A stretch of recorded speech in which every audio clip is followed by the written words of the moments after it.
दोस्तों कई लोग कमेंट करके पूछ रहे थे कि सर आपकी किताब आधुनिक भू सर्वे विज्ञान का द्वितीय संस्करण कब आएगा। तो फाइनली दोस्तों आप सबके बीच इस किताब का द्वितीय संस्करण जल्द ही उपलब्ध होने वाला है। लगभग 10-12 दिन का समय और लगेगा, प्रिंटिंग के लिए भेज दिया गया है क्योंकि सारा काम यहाँ पर ओके हो चुका है, जल्द ही उपलब्ध होगा। जो पहला संस्करण में जो भी थोड़े बहुत त्रुटियां थी, ठीक है, कुछ कमियां थी, उसको दूर करते हुए आप सबके बीच ये द्वितीय संस्करण पुस्तक लाया गया है आधुनिक भू सर्वे विज्ञान का।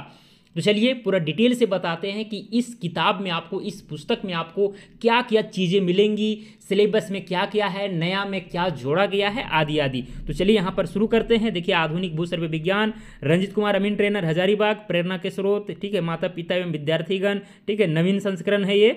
सारी चीज़ें यहाँ पर दी गई है। और साथ में दोस्तों खुशी की बात यह है कि जो पहला संस्करण था उसका प्राइस जो था 420 रुपया था, लेकिन इस बार हम घटा करके 380 रुपया कर दिए हैं।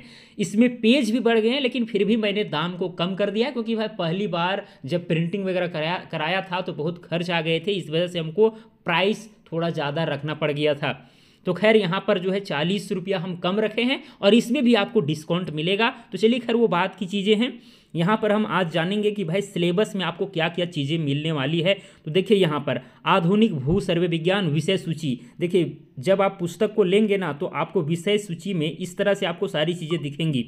तो भाई इसके अंतर्गत आपको क्या क्या चीज़ें मिलेंगी चलिए हम देख लेते हैं। सबसे पहला चैप्टर जो है वो है सर्वे का अर्थ एवं इतिहास, ठीक है, और इसके अंतर्गत परिचय, भू सर्वे का इतिहास एवं महत्व, सर्वे के प्रकार, सर्वे की आवश्यकता क्यों हुई, सर्वे के चरण, अमीन किसे कहते हैं, ये सारे टॉपिक के विषय में एकदम डिटेल से समझाया गया है। एकदम एक बच्चा भी पढ़ करके समझ जा सकता है, जहाँ तक मुझे उम्मीद है, ठीक है। तो पहला चैप्टर के अंतर्गत इतने सारे टॉपिक हैं।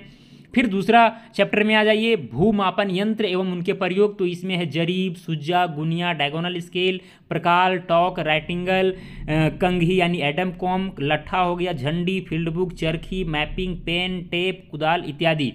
तो ये दूसरे चैप्टर का यहाँ पर पूरा जितने भी टॉपिक हैं सभी के विषय में डिटेल से समझाया गया है, ठीक है, और सबका पेज नंबर भी दिया गया है, देख सकते हैं।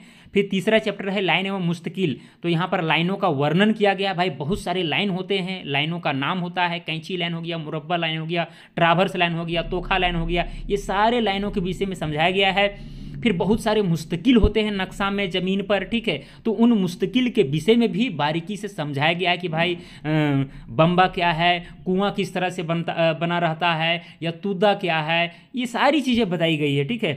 फिर दहला से हम नक्शा की जांच कैसे करेंगे, इसका भी कैलकुलेशन पूरा एग्जाम्पल से समझाया गया है। डायगोनल स्केल से नक्शा की कैसे जांच करते हैं, इसके विषय में भी समझाया गया है। भाई नक्शा का जांच करना भी आपको आना चाहिए क्योंकि भाई बहुत सारे नक्शे गलत होते हैं, ठीक है। तो चलिए खैर ये तीसरा चैप्टर में आपको मिलेगा। चौथा चैप्टर जिसमें जरीबी पैमाइश है, ठीक है, इसमें देखिए जरीब चलाने का नियम मिलेगा, जरीब तोड़ना किसे कहते हैं, जरीब से समकोण बनाना, पहाड़ की ऊंचाई नापना, ढालुआ जमीन नापना, कठिन मुकाम या बाधाओं को पार करना, कुआं की गहराई, ब्रिज की ऊंचाई नापना, जरीब से तनाजा या फिर झगड़ा मिटाना, जंगल के सर्वे का नियम, ये सारी चीज़ें जो है जरीबी पैमाइश के अंतर्गत मैंने आपको समझाने का प्रयास किया है, वो भी चौथा चैप्टर में। ओके, आप देख सकते हैं कितने महत्वपूर्ण टॉपिक है जिसे आप जब जान जाएंगे तो फिर भाई आप एक निपुण अमीन बन जाएंगे। सिंपल सी फंडा है। चलिए पांचवा चैप्टर में चलते हैं जिसमें आता है फील्ड बुक, और फील्ड बुक के अंतर्गत कौन कौन टॉपिक है इसको देख लीजिए। प्लॉट से फील्ड बुक बनाने का नियम, फील्ड बुक से प्लॉट बनाने का नियम, त्रिभुज द्वारा पैमाइश और फील्ड बुक तैयार करना, चतुर्भुज द्वारा पैमाइश और फील्ड बुक तैयार करना, ये सारी चीज़ें जाती है। देखिए और भी टॉपिक इसके अंतर्गत आपको मिलेंगे, ऐसा नहीं कि जो यहाँ पर लिखा गया है केवल उतना ही बताया गया है, उसके अंदर भी अगर कोई टॉपिक होगा तो उसके विषय में जिक्र किया गया, उसके लिए आपको चिंता नहीं करना है, ठीक है।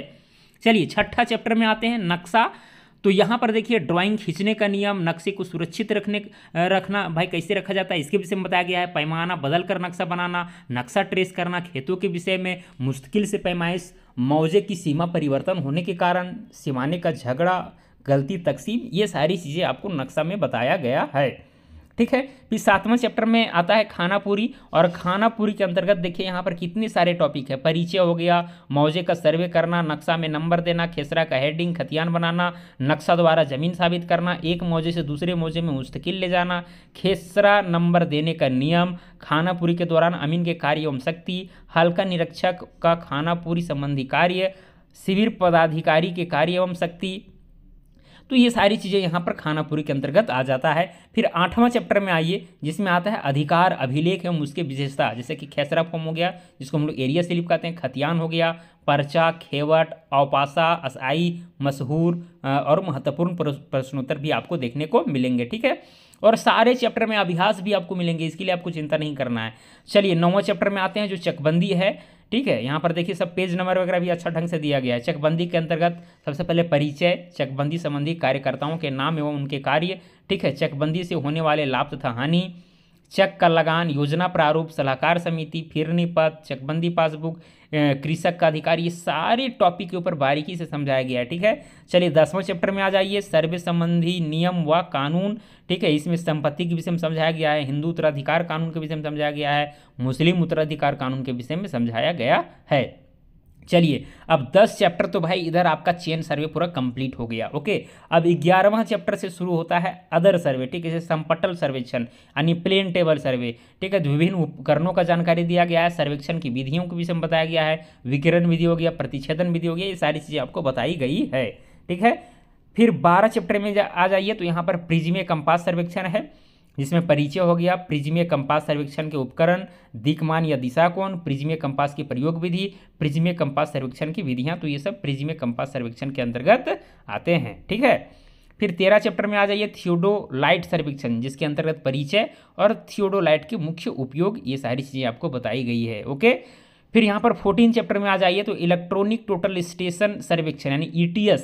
ठीक है, जिसको हम लोग शॉर्ट में टोटल स्टेशन भी कह दिया करते हैं। ठीक है, तो यहाँ पर ETS का संचालन किस प्रकार किया जाएगा, इसके विषय में समझाया गया है, बैक साइटिंग की सेटिंग, टोटल स्टेशन से मापी का कार्य, फील्ड बुक का रख रखाव, रेडियल शूटिंग, खेसरों की प्लॉटिंग, सर्वे स्टेशन का विवरण, ETS मशीन को चलाने की विधि। ठीक है, तो ये सारे चीज़ जो है आपको 14 चैप्टर में मिलेगा।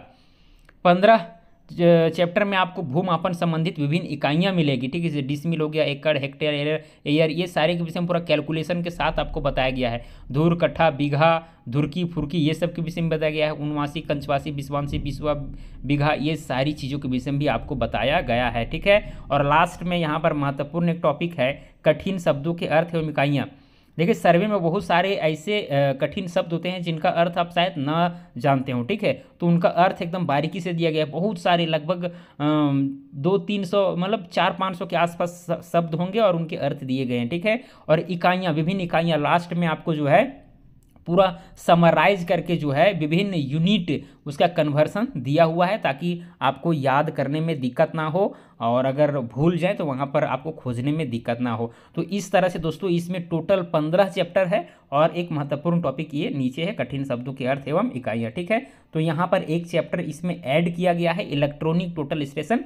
पहले भी 15 ही चैप्टर था, लेकिन ये वाला नहीं था। ठीक है, इसको एक चैप्टर मान लिया गया था, कठिन शब्दों के अर्थ एवं इकाइयाँ। ठीक है, तो खैर ये चैप्टर के अंतर्गत हम इसको नहीं रखे हैं, इसको साइड में रख दिए हैं, क्योंकि ये चैप्टर की ये नहीं है। ठीक है, क्योंकि वही सब जो पहले जो यहाँ पर बताया गया है उसके विषय में यहाँ समराइज करके लिखा गया। ओके, हालांकि कठिन शब्दों के अर्थ ये अलग चीज़ हो जाता है, उसके लिए कोई दिक्कत नहीं है, इसको हम अलग ही रखे हैं जहाँ तक मेरा ये था। चलिए, तो यहाँ पर दोस्तों टोटल 15 चैप्टर हैं और 15 चैप्टर के अंतर्गत कौन कौन से टॉपिक हैं और चैप्टर का नाम क्या है, पूरा हम आपको विषय सूची बता चुके हैं। और मुझे उम्मीद है कि जितने भी अमीन संबंधी टॉपिक हैं वे सारे लगभग इसमें कवर हो गए हैं। कुछ कुछ अगर नहीं होंगे तो वो अलग बात है, लेकिन इतना अगर आप सीख जाते हैं तो भाई आप एक बेहतरीन अमीन बन जाते हैं, ज़मीन का जानकार बन जाते हैं। ठीक है, और ये पुस्तक बहुत ही बेहतर साबित होगा। ओके, और दोस्तों मैं आपको बता दूं जो पहला संस्करण था उसमें कुछ त्रुटियां थी, उन सब को भी दूर किया गया है इस पुस्तक में। और ये नया जो चैप्टर ऐड किया गया है 14 चैप्टर इलेक्ट्रॉनिक टोटल स्टेशन सर्वेक्षण, ये बहुत महत्वपूर्ण है। ETS जो आजकल प्रयोग किया जाता है जमीन सर्वे संबंधी के लिए। ओके, तो दोस्तों मुझे उम्मीद है कि आप सारा चीज़ समझ गए होंगे। ठीक है, तो यहाँ पर ये इंट्रोडक्शन था, ये बुक का समझिए एक तरह का हेडिंग है, क्लियर। और इसके अंतर्गत सीधे पहला चैप्टर से स्टार्ट होगा और उसके विषय में पूरा डिटेल से बताया जाएगा। ओके, अब यहाँ पर देखिए 10-15 दिन के अंदर जो है आपके बीच ये बुक द्वितीय संस्करण मौजूद हो जाएगा। और आप कैसे ऑर्डर करेंगे, कैसे आप बुक को खरीदेंगे, कहाँ से खरीदेंगे, ये हम बाद में वीडियो बना करके अपलोड कर देंगे। तो आप बने रहिएगा। 10 दिन के बाद या 8-10 दिन के बाद आप वीडियो एक बार जरूर देखिएगा मेरे यूट्यूब चैनल पर, ठीक है, ताकि आपको इन्फॉर्मेशन इस बुक का मिल सके कि कैसे ऑर्डर करना है, कैसे हमारे तक पहुंचेगा।